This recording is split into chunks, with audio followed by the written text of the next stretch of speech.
สบายดีมื้อนี้มาพบกับทีมงานดาซอนเดย์บ้านเฮาอีกมื้อนี้ก็ไปไม้เรียดฟุดะมันสิไปเต็มที่ว่ามื้อนี้แต่ว่ามากับทีมงานดาซอนเดย์บ้านเฮาบ่มีทั้งทานกี่หน่อยแล้วก็ทาน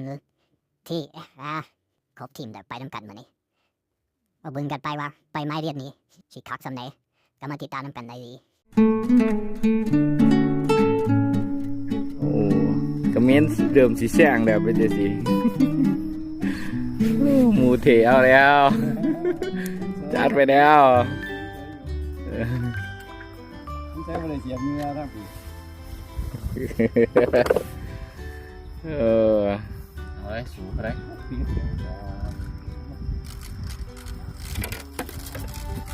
ถ้าน่าก็เอาอีกแล้วฮันโอ้ยตายเลยช่วงนี้มิตรลูกแม่เดียวนี่น้องแรงจัดติดตัวนี้สั่นแต่ว่าข่าวเดียวเลย2เต็มเลยเพิ่นนี่ติดมา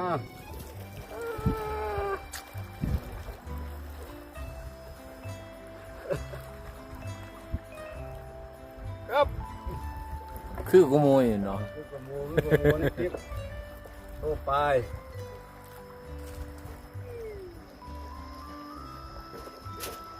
แหละไปคอยเนาะเดี๋ยวสุดเจียคืออะไร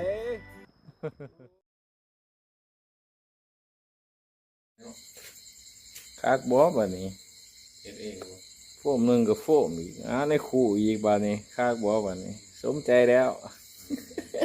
เตรียมโป้ยังก็จัดไป